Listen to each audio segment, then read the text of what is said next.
Hello, everyone, and welcome to Future News Daily, where I bring you the latest advancements in technology, longevity, science, medicine, and AI. Today is Wednesday, November 23rd, 2022. Don't forget to like, subscribe, and hit the notification bells. And with that being said, let's get started. So, first up today, how 3D printing is reshaping the future of supply chains. So, supply chain disruptions continue to plague global economies, especially within the manufacturing industry. In Australia, manufacturers with offshore operations are experiencing significant supply chain issues that threaten productivity and financial stability. According to the Australian Bureau of Statistics, or the ABS, more than a third of all business experienced supply chain disruptions in February 2022. More than a third. So you're looking at anywhere between 30, 35, 40%. That's massive. So, of those businesses, 88% reported increased time to receive products from suppliers, while 80% reported that existing suppliers were unable to provide products. So, about 4/5 of that 35%, was going to be somewhere over 25%. So, again, just putting those in perspective. Recent changes to the supply chain emerged shortly after, past couple years. We know what happened. Due to abrupt shifts in demand that created bottlenecks at ports worldwide. Australia's strong reliance on international trade and foreign investment has made the impact on some supply chains significant. This reflects temporary trade restrictions, reduced transport options, and increased port loading and unloading times. Supply chain issues started with 19, however, they are also affected by intensifying geopolitical tensions, increased consumer demand, labor shortages, inflation, which you could argue was caused by the supply shortages, depleted inventory levels, and increased freight costs. The Australian manufacturer sector was and continues to be impacted in several ways. According to data from the ABS, the most common supply chain issue facing businesses is domestic and international delivery delays, followed by supply constraints and increased prices. However, soaring transport costs and significant shortages of parts and raw materials also affected the industry. Manufacturers have had to rapidly reassess and pivot to new sources of supply to ensure greater resilience in their supply chains and reduce excessive capital-intensive inventories. However, issues will continue to plague the industry, especially if they choose to keep their operations offshore. We've identified 5 emerging trends impacting global supply chains in 2022. The list follows: logistics disruptions, production delays, digital transformation, labor shortages, and geopolitical conflict. To offset the impact of these supply chain challenges, manufacturers must reevaluate offshoring and sourcing and take advantage of infrastructure that can support complex manufacturing operations onshore.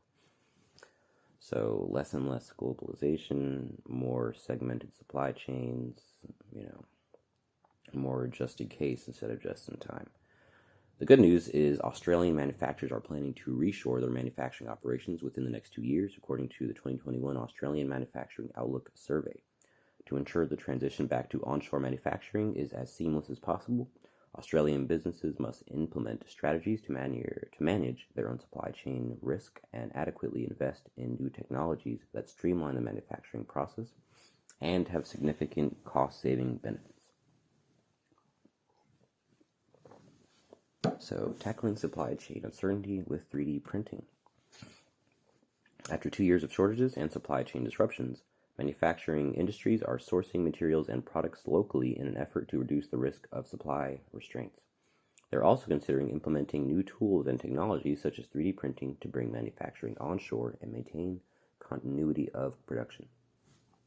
Konica Minolta has identified 3 primary reasons why industries are turning to 3D printing. I don't know if that's a company or a person. Anyway, the list follows: reduced lead time, reduced costs, and reduced transportation for the 3 primary reasons why industries are turning to 3D printing. The 3D printing manufacturing process allows for just-in-time inventory to increase efficiency, cut cost, and decrease waste. It also helps manufacturing companies customize nearly every aspect of their product and operations. They can first design their customized products using computer-aided design software and then transfer the files to a 3D printer for production. Empowering internal teams with in-house 3D printing technology significantly lowers the cost per print compared to outsourcing and bypasses the time-consuming task needed to produce parts. It can also make entire value chains more agile by reducing production duration and cutting out overseas transport. Overcoming supply chain challenges moving forward will take a precise approach, forcing organizations to become more flexible and balance cost and security of supply to rapidly deal with the needs of their customers.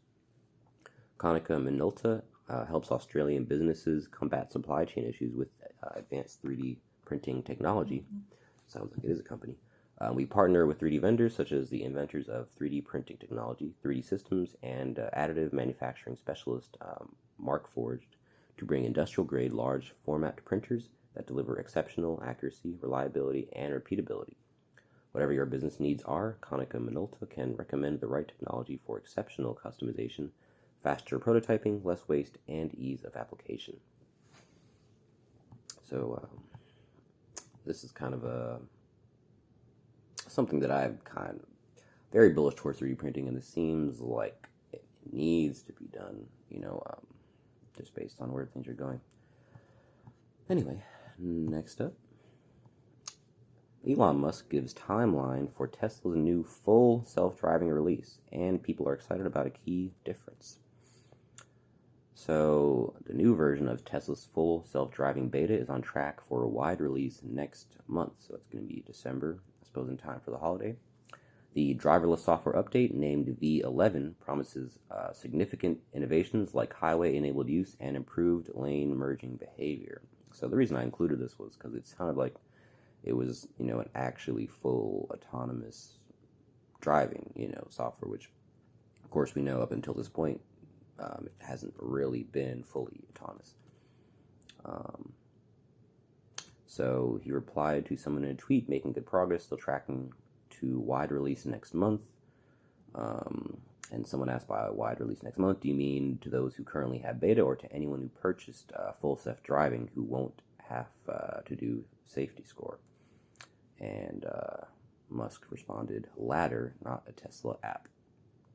So that would be to those who currently have a beta or to anyone so it would be to anyone who purchased the full self-driving. So pretty fair. Tesla says its full self-driving feature, quote, identifies stop signs and traffic lights and automatically slows your car to stop on approach with your active supervision. FSD additionally provides automatic steering on city streets. FSD's V11 promises exciting updates like enabled highway use, improved recall for close-by obstacles, more precise environmental processing in severe weather conditions, and upgraded lane merging behaviors. Highway use is the most significant update of V11, as full self-driving would previously deactivate when a user entered this type of area. Testers given access to V11 will also enjoy smoother driving and less jerking motions that self-driving software is known to produce. Drivers must have a Tesla safety score of over 80, paid or subscribed to FSD, and have driven at least 100 miles on autopilot to become eligible for V11. So pretty low barrier to entry. I mean, 80, that's, B minus on your safety score. You don't have to be too good. A Tesla safety score is based on a driver's forward collision warnings per 1,000 miles, hard braking frequency, aggressive turning rates, unsafe following distances, and forced autopilot disengagement. I'm curious if this safety score correlates to a lower insurance premium as well. I don't know, but I would imagine there's some correlation there. Tesla notes its autopilot feature, quote, matches the speed of your car to that of the surrounding traffic, and assists in steering with a clearly marked lane and uses traffic-aware cruise control. Twitter users could hardly contain their excitement when Musk tweeted, as usual. When he tweeted, quote, FSD V11 rolled out at 11:11 p.m. Pacific. Of course, he would choose 11:11. Tesla FSD updates are always initially available to employees before moving on to a small number of testers and wide release. Alright, so don't have to wait too long for this. Next month. So I guess we'll see how successful this ends up being. Moving on. Sony Honda training gun at Tesla may put PS5 in upcoming autonomous EV. So Tesla has always intended to offer more than just an electric car. The U.S. EV major aims to offer a complete experience with its cars. The feature-rich Tesla car system is part of that strategy. Rival auto companies are aware of the strategy and have been working on their own products with unique experiences to offer. Sony and Honda have been working on an all-electric autonomous vehicle project that aims to take on Tesla with not only performance but features as well.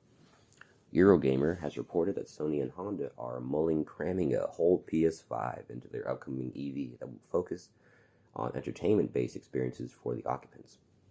Whether putting a PS5 in that car is safe or not is a different question. That is a very different question. Financial Times has quoted Izumi Kawanishi, the joint venture's president, who said that it's integrating the PlayStation 5 into the upcoming autonomous driving electrical car is technologically possible. This has further cemented the rumor. However, Sony and Honda have not divulged the further details about the plan. Sony is not just planning to integrate games into its car like Tesla. The tech major is planning to develop a car that will act as hardware and will cater to the entertainment and network the company would like to offer. So Sony is trying to make their own electric vehicle, it sounds like. That is... So I guess they would have their own PS5 in there. I don't know why they would... You would think they'd want to keep that to themselves if they were planning on doing it themselves. So I'm not sure. Anyway, they will act as the hardware and will cater to the entertainment and network the company would like to offer, claimed Yasuhide Mizuno, chair of Sony Honda Mobility and senior managing officer of Honda Motor Co. Clearly, Sony and Honda's electric vehicle is intended to be a content consumption device on wheels. So, like I said in the video, I think this is probably the first week, but the Motorverse or Metaverse video. So, again, this is really going to take off when we get fully autonomous vehicles. This is what this is for. You're not going to be doing all this if you got to be driving, obviously. So, they're expecting us to get fully actually driverless, not even having to pay attention at all, and that it will, catch on like wildfire. So seems like exactly what this is for. So yeah, I guess we'll just have to wait and see. Moving on. Once this loads, can rapamycin reverse aging? So very interesting. The quest to look young forever has gripped people for centuries. Quite an introduction. Elixirs are renowned throughout history for their primary purpose of making people appear young. This fountain of youth, however, has proved elusive. Rapamycin might be a good candidate for delaying the aging process. However, scientific evidence to support the claim that rapamycin can reverse aging is based on animal model studies and not on wide-scale and extensive clinical trials on humans. Despite the lack of human studies supporting the claim that it can reverse aging, this drug has proved promising in restoring youthfulness and delaying the aging process in mice and other animal studies. Rapamycin is a drug produced by the Streptomyces hygroscopicus, a bacterium abundantly found in soil. This product was first discovered in the soil of Eastern Ireland in 1972. I don't know if is that Easter Island? It was named after Rapa Nui, Easter. So yeah, it's Easter Island, not Eastern Island. People with these typos in here. Easter Island's indigenous name. Rapamycin belongs to a group of antibiotics called macrolide, which includes roxithromycin, erythromycin, clarithromycin, and azithromycin. This drug exhibits potent immunosuppressive and anti-tumor activities. What is the use of rapamycin? Since it's a potent immunosuppressant, it has been used as an immunosuppressant drug for cancer patients. As an immunosuppressant, it is commonly used in kidney transplant patients to prevent rejection. Apart from suppressing organ transplant rejection, it is also used to treat oh my gosh, let me try and pronounce this. Alright,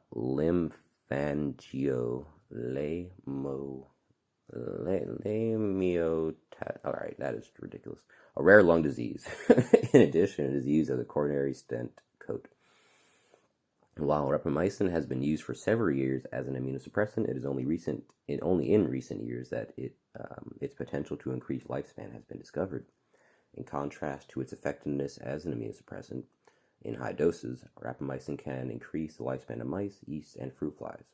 Interestingly, it can only increase lifespan if the drug is given in low doses. So that is ironic to what you would see in high doses, because an immunosuppressant is basically the opposite.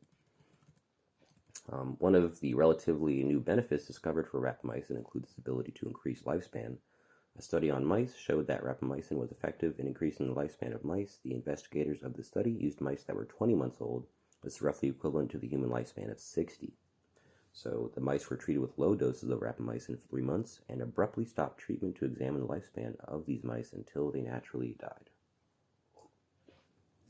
So in normal mice, the lifespan is only around 30 months. However, those treated with the drug lived for at least an average of 2 months. Normal lifespan only 2 months. I want to say that's at least 2. When translated to human lifespan, this is equivalent to an average increase of 6 years. Oh, wow. So that's like 10% increase. A little less. In the study, one of the mice lived for 3 years and 8 months. In human life, this is up to 140 years old.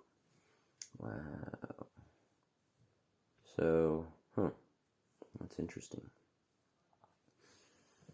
In another study that included fruit flies, results indicated that low doses of rapamycin could increase lifespan.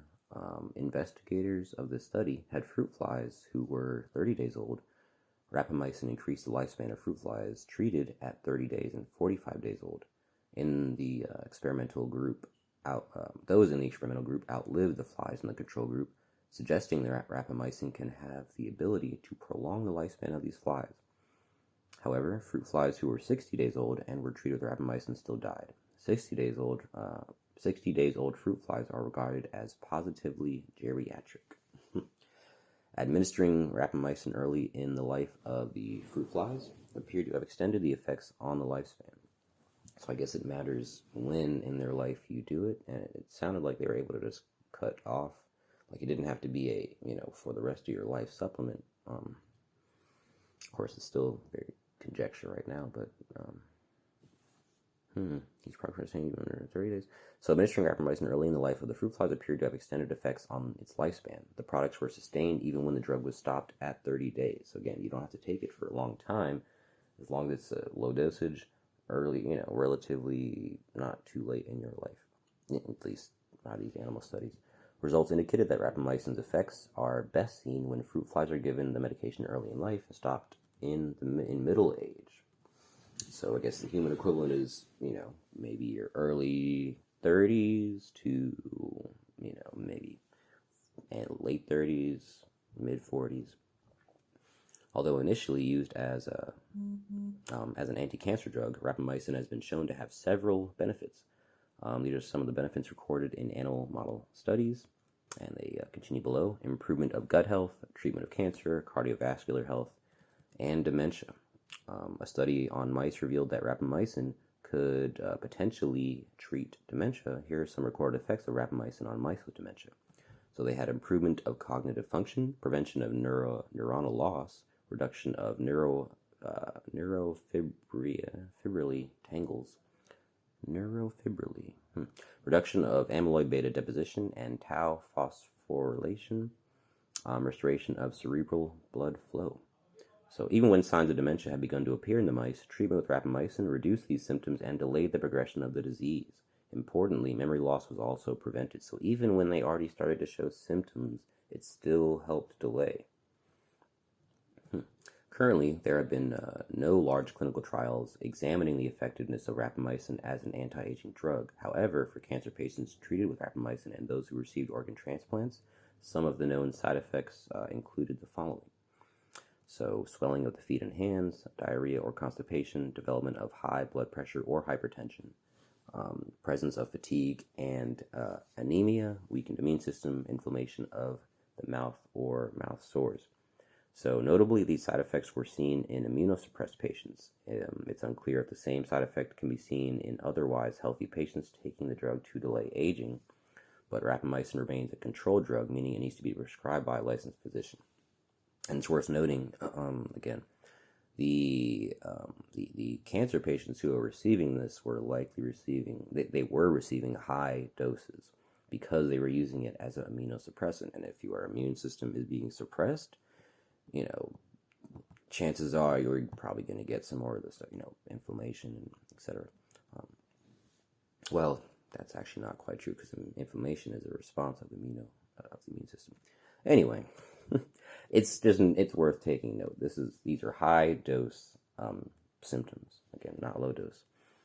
What is the recommended dose for rapamycin? Again, I guess it depends on what you're using it for. Current information on the appropriate drug dose is taken from patients who receive this medication for organ transplants or cancer.